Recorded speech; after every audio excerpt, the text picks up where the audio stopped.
이슈칼럼 시간입니다. 미중산업경제연구소 조용찬 소장과 함께합니다. 어서 오세요.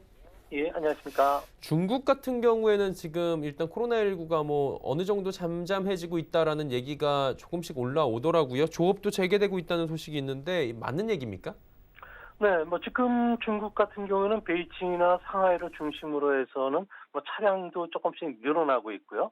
생활 필수품이라든지 식료품 쪽은 유통을 좀 재개하는 모습을 보여주고 있습니다. 이로 인해서 스타벅스, 애플 매장도 다시 문을 였고요. 조금씩 영업을 하는 점포들도 다시 늘어나는 상황입니다. 하지만 아직 정상화와는 좀 거리가 먼 상태로 판단이 되는데요.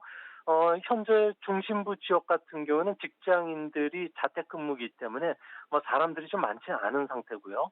또 호텔이나 대형 건물에 들어가기 위해서는 입구마다 이마에 체온 검사를 거쳐야 됩니다. 여기에 프런트에서 체크인 한 번 더 하고요. 엘리베이터 홀 앞에서 세 번째 체크를 해야 된다고 합니다. 공항 같은 경우에는 입출국 검역을 통과하는데 걸리는 시간이 평소 10분에서 30분이나 좀 늘어날 정도고요. 또 회의나 이벤트가 많이 취소가 된 상태입니다. 레스토랑이라든지 피트니스 시설 같은 경우에는 거의 지금 문을 열지 못한 상태고요. 호텔 객실에 필요한 비품들 같은 경우에는 참 놀라운 게 로봇이 지금 전달을 하고 있다고 합니다. 칵테일이라든지 커피를 만들어주는 카페는 없어지는 대신 로봇 기가 들어오면서 이런 제도를 도입하는 호텔도 늘어나고 있고요. 또 쓰레기 감량을 위해서 일회용 편의용품들 같은 경우에는 호텔 같은 경우는 아예 비치하지 않는 걸로 봐가지고는 여전히 지금 현재도 전염병 확산이 계속 진행 중인 상태로 볼 수가 있는 그런 상황입니다. 공장 가동이 이렇게 중국 쪽에서 재개되면서 일단 생산 활동 늘어나고 있다고 중국 측은 보도를 하고 있는데 이 부분도 좀 믿어도 되는 겁니까, 이거? 네, 중국 같은 경우에는 예전에도 가동률이 50에서 80% 머물러 있었는데요. 아직도 5천만 명 이상의 공장 근로자들이 좀 복귀하지 못한 상태라고 합니다. 일본이나 미국 그리고 우리나라 자동차 공장들 같은 경우에도 중국 근로자들이 50%밖에 돌아오지 않는 상태고요. 그러다 보니까 부품 공급도 원활치 않기 때문에 가동률은 30%입니다. 이마저 가동률도 공장 자체적으로 마스크나 소독제 생산을 하기 위한 부분들이 되기 때문에 실제는 더 떨어질 수 있다는 겁니다. 또 외지인들이 도시에 들어가면은 14일간 격리가 돼야 되는데요. 이 격리 기간 동안에 하루 보통 800위안 전후의 엄청난 비용을 자가 부담을 원칙으로 한다고 합니다. 일용직 근로자들 그리고 공장 근로자들에게는 이 돈이 14일 동안이면은 적지 않기 때문에 넘사벽이 될 수밖에 없다는 거죠. 시간이 지나면은 교통 통제로 훼손됐던 공급망 혼란이 수습이 되겠지만 중국 당국이 업종을 불문하고요. 생산된 부품에서 한 개라도 결함이 발생을 했을 경우에는 전체 생산 차질을 빚어질 수가 있고요. 이렇게 됐을 경우에는 연대 책임을 강요하고 있기 때문에 정상 가동에는 우리가 생각했던 것보다도 긴 시간이 걸리면서 하반기 이후 그러니까 한 4분기 정도가 돼야지 이전의 생산 수준을 유지시킬 수 있지 않나 보여집니다. 중국 정부 같은 경우에 기업들에게 세제 혜택이나 여러 가지 혜택들을 지금 주면서 재개를 조업을 지금 독려하고 있는데 조업 재개를 그럼에도 못하고 있는 이유가 있겠죠. 네, 가장 결정적인 이유는 조금 전에도 예. 말씀드렸듯이 일손 부족입니다. 아이폰 같은 경우에는 아예 기존의 공장으로 다시 복귀한 직원들한테는 3,000위안의 보너스뿐만 아니라 신규 노동자 같은 경우에도 들어오면은 월급에 7,000위안이라는 한 150만 원 정도 보너스를 주고 있는데 그나마도 지금 현재 들어오는 사람이 거의 없는 그런 상황입니다. 우리 기업 입장에서도 조기 조업을 재개하기 위해서는 월급의 2배 이상의 보너스를 줘야 되고요. 또 감염을 막기 위해서 2중, 3중의 예방 조치에 추가 비용이 엄청나게 들어간다고 합니다. 마스크, 소독제, 체온계, 격리실, 여기에 연락체계까지 정비를 해서 정부의 사인을 받아야 된다는 거죠. 이뿐만 아니라 천정부지로 지금 물류비가 뛰고 있는데 이것까지 감당을 해서 생산한다고 하더라도 막상 제품 수요처를 찾을 수가 없기 때문에 아무래도 생산 공정상 어 가동률을 높일 수가 없는 상황이라고 합니다. 뭐 다국적 기업 입장에서 보면은 대체 인력을 뽑아서 재교육시키고요. 임금을 더 줘서라도 생산 라인에 투입을 하더라도 아무래도 이전 수준의 생산성을 끌어올리기 위해서는 최소 반년 이상이 걸릴 수밖에 없고요.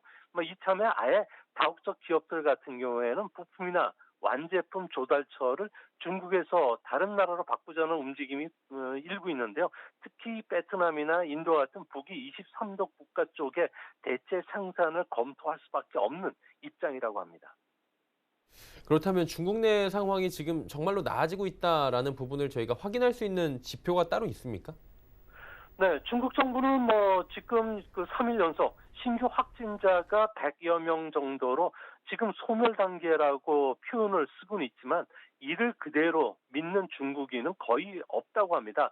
뭐 소멸 단계인데 왜 14억의 중국 공장의 시작 버튼이 전인대를 연기시켰느냐고 반문할 정도고요. 의심이 많은 중국인들 같은 경우에는 상황이 좋아진다고 받아들일 수 있는 지표가 확인될까지는 전혀 움직이지 않는다는 겁니다. 이 지표가 바로 8만 개의 영화관이 개봉이 되는 시점이고요. 1억 8천만 명 초등 고등학생들이 온라인 수업을 지금 받고 있는데요. 학교로 등교하는 시점이 돼야 된다는 겁니다. 이 밖에도 축구리그 개막, 중단됐던 5G 기지국 공사를 비롯한 지방 정부의 인프라 공사가 시작돼야 되고요.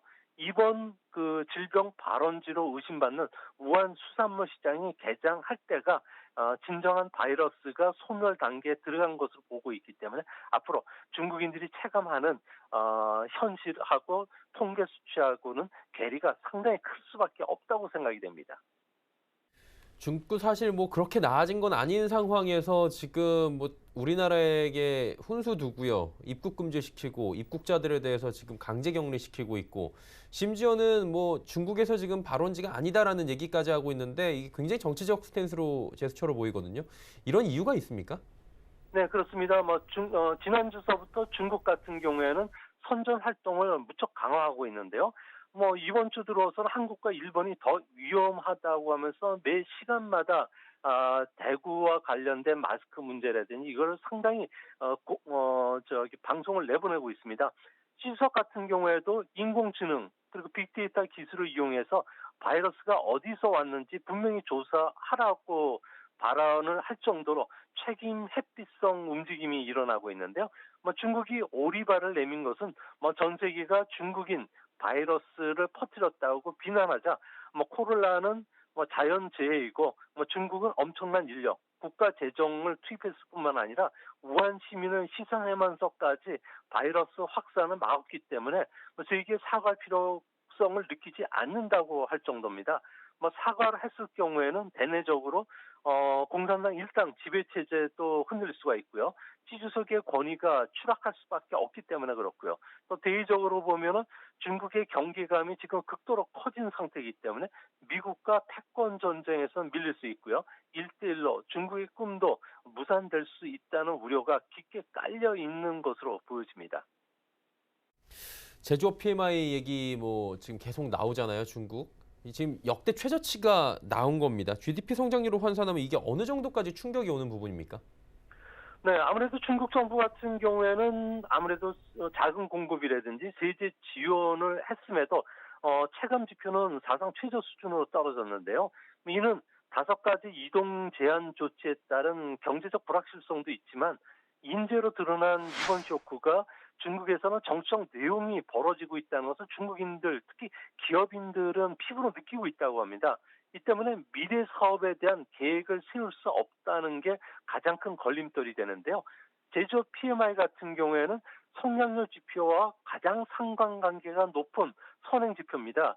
35.7로다가 리먼 쇼크 직전인 2008년 11월 38.8보다 더 떨어져 있는 상태인데요. 특히 생산 같은 경우는 27.8입니다. 전달보다 무려 23%포인트나 넘게 폭락을 했는데요. 과거 PMI와 GDP 성장률 간의 관계로 추정해 보면은 1분기 GDP 성장률은 전년 대비 1%대로 떨어진 것으로 나옵니다. 계절 조정을 해서 통계 마사지를 하더라도 3%를 넘지를 못한다는 건데요. 중국의 글로벌 경제 성장 기여율이 선진국 전체를 합친 거의 2배인 40% 전후고요. 또 우리 경제 같은 경우는 중국 의존도가 유난히 높기 때문에 충격적일 수밖에 없는데요. 지난해 우리나라는 그 중국의 반도체를 640억 달러 수출했고요. 액정 디스플레이, 휴대전화 부품, 석유화학 제품 같은 경우도 수십억 달러를 수출할 정도입니다. 2%대로 성장이 떨어진다고 봤을 경우에는 중국에서 철강, 시멘트, 석유화학, 자동차, 휴대폰과 관련된 엄청난 재고 물량을 처리할 수 없어서 재개발 디프레션 압력을 주게 되고요. 이렇게 되면 우리나라는 전 세계 수출 감소라는 2차 충격을 받을 수밖에 없습니다. 이 때문에 중국 기업들 같은 경우에는 한두 달 안에 상황이 개선되지 않는다면 70% 넘는 기업이 자금난을 이기지 못해서 심각한 도산 도미노 현상이 일어날 것으로 우려하고 있는데요. 아무래도 중국발 부실채권 문제, 부동산 버블 붕괴와 같은 블랙스완이라든지 회색 코뿔소 출현이 부분적으로는 계속 일어나지 않을까 보입니다. 그리고 미국 쪽 얘기를 안 해볼 수가 없는 게 미국 사실 요즘에 롤러코스터 증시고요. 오늘 또 엄청나게 급등을 했습니다. 슈퍼 화요일 경선에 대한 여러 가지 안도 랠리 그리고 금리 인하 영향도 있는 것 같은데 그러다 보니까 미국 증시가 이제 반등에 좀 성공하면서 조정 국면이 어느 정도 마무리되는 게 아니냐라는 얘기가 나오는데 그 부분은 어떻게 보는 게 좋습니까? 네, 지금과 비슷한 2003년 사스 때라든지 2009년 신종 플루와 비교해 봤을 경우에 영업일수로 한 20일에서 한 35일 정도 뒤에 주가 바닥을 쳤는데요. 하지만 지금 상황은 사스나 신종플루보다 더 심각한 상황이기 때문에 여전히 주가 바닥 타임을 잡기에는 조금 이른 시점이 아닌가 생각이 됩니다. 걱정스러운 것은 현재 주가 수준이 비싼지 싼지 여부를 보여주는 주가 수익률을 보면은 과거 유행했을 때보다는 비싼 수준이라는 거죠. 기간뿐만 아니라 쇼크 강도가 강한데 주가는 그 당시보다 비싸다는 것은 아무래도 현재 그 주가 조정이 기간 조정이 더 필요한 상황이 아닌가 보여집니다. 현재는 17배 정도 수준이라는 점은 이전에 신종 플루 때 주가 회복 단계에 있었을 때 주가 수준이라는 점에서 조금 더 기간이 더 필요하지 않나 보입니다. 앞으로 WHO가 국지적 유행 단계를 팬데믹 단계로 격상시켜 여부가 중요하게 되는데요. 아무래도 격상시켰을 경우에는 안전자산 선호 현상이 더 격하게 일어날 가능성이 크다는 점에서는 주가 반등이 일시적인 상황으로 끝날 가능성도 있지 않나 조심스럽게 추측을 해봅니다.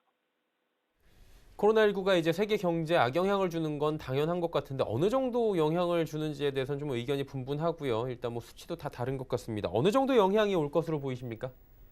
네, 이번 유행이 어디까지 갈지 어느 정도 심각할지는 전혀 알 수 없는 상황입니다.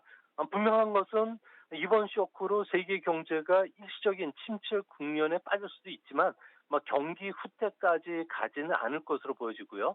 또한 그 국제적인 공조가 일어날 수 있다는 점에서는 성장은 계속 이어지지 않을까 조심스럽게 낙관을 해보게 되는데요. 골드만삭스 같은 경우에는 이번 쇼크로 인해서 세계 경제 성장률은 1분기에는 약 5%, 2분기에는 2%까지 하락할 것으로 추정을 했는데요. 전기 대비 연율로 환산하면은 아무래도 마이너스에 빠질 가능성이 크겠지만 2분기부터는 조금이나마 개선 신호를 볼 수 있다는 쪽에 보고서가 지금 나와 있는 상태입니다. 일반적으로 경기 후퇴라는 것은 2분기 연속 마이너스 성장을 한 것을 의미하는데요.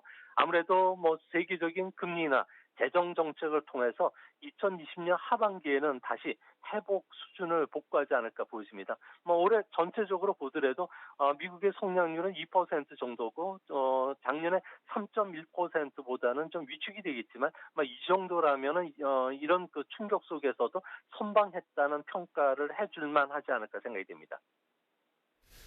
그리고 이제 코로나19 쇼크가 굉장히 크다. 리먼 쇼크 수준 이렇게 얘기들이 계속 나오고 있는 상황인데 그렇다면 이제 리먼이 2008년 9년 때였잖아요. 이때하고 비교했을 때 중국 경제 회복은 좀 어느 정도로 전망하는 게 좋겠습니까? 네, 리먼 쇼크급 충격이라는 것은 출구가 전혀 보이지 않는다는 것을 말하는데요. 이번 코로나 쇼크는 맞춤형 백신은 없지만 치료법은 확립이 되어 있기 때문에 또 치사율이 낮는다는 점에서는 기간이 좀 한정된 충격이 되지 않을까 생각이 되는데요. 중국은 외부 충격이 아주 매우 강한 경제 구조를 갖고 있습니다. 일당 정치 체제를 갖고 있다 보니까 즉각적인 경기 대응이 가능하고요. 일사불란한 정책 집행도 가능하다는 겁니다. 정책 총동원료까지 내려진 상태이기 때문에 하반기에는 V자형 경기 회복이 있을 거로 보여지는데요. 다만 금융시장 같은 경우에는 출구 쪽으로 가고 있다는 확신된 그 신호들이 아직 안 나타나고 있기 때문에 변동성은 좀 커지지 않을까 생각이 됩니다. 또한 리먼 쇼크 때 경험으로 인해서 파생 상품 거래에 대한 보고 의무 제도도 강화됐고요. 금융기관들 같은 경우는 자체 모니터링이 강화됐기 때문에 위험과 관련된 투명성은 이전보다 개선됐다는 점에서는 갑자기 위험이 이제는 또 표면화되고 다시 세계 증시가 급락하는 가능성은 좀 크게 적지 않나 보여집니다.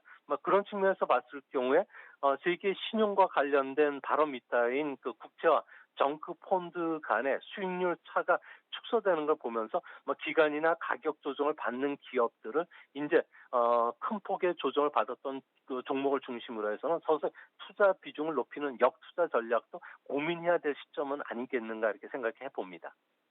네, 중국 쪽 이야기 마지막으로 들어봤고요. 오늘 말씀은 여기까지 듣도록 하겠습니다. 고맙습니다.